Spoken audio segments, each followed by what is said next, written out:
the brand's obviously very traditional, both in kind of the way it markets and kind of what it offers, and TV drives QSR sales. Hats off to the marketing team and the CMO that a couple of years ago they were wise enough to say, you know what, let's start investing in digital, start investing in content.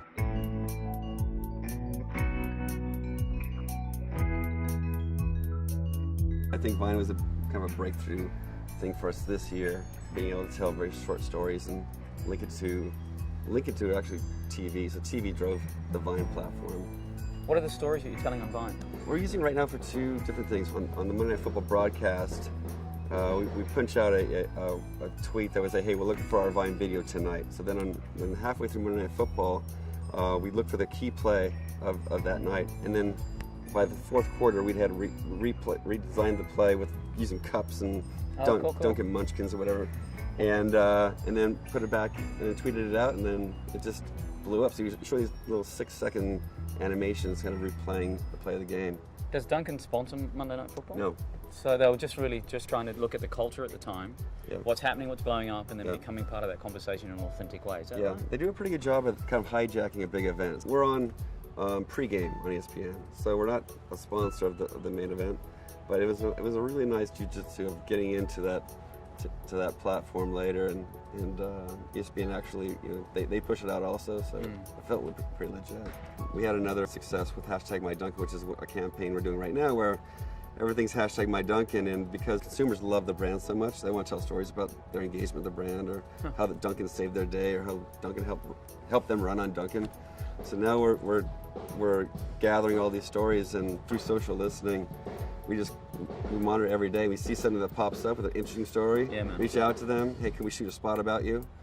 Of course, they're like into it, so next thing you know, we've cast the person who tweeted it, go to their hometown, shoot this, kind of recreate the tweet. Wow. And so that was pretty cool execution. So you're listening to digital to actually make it back into sort of an analog execution. Completely. And then what we'll also do is if we don't want to commit to a film and make a video, or we have other content platforms. So like maybe if I like that particular tweet, we'll do a little Vine video and send it back to me as a Vine, or we'll do like a little some sort of little art piece and send it back to them as a tweet. So that we're just kind of closing the loop on that, and then letting that consumer push it out to their friends and family or whatever. And it's a pretty good way to kind of continue to amplify that conversation. What would you like to see change in the next, say, 12 to 18 months when it comes to the platforms you're working on? Do you want it to be more open? Do you think we have a trust and privacy issue? I think as the consumer evolves, being more accepting that privacy and location is it doesn't exist anymore, and just be okay with that, and actually being so open that yes, there's a camera and there's a video, and there's location. Like everyone knows what I'm doing, who I am, et cetera, et cetera. But because of that, then it's kind of like a village, right? Everyone knows who comes in the village, everyone knows who leaves the village, and that actually kind of creates a sense of safety. And so I think the more that we kind of accept that and allow the phone to be open to location, and you'll be able to walk in and get geofenced and get pinged with something. I think the more people kind of open and kind of surrender to it, the better.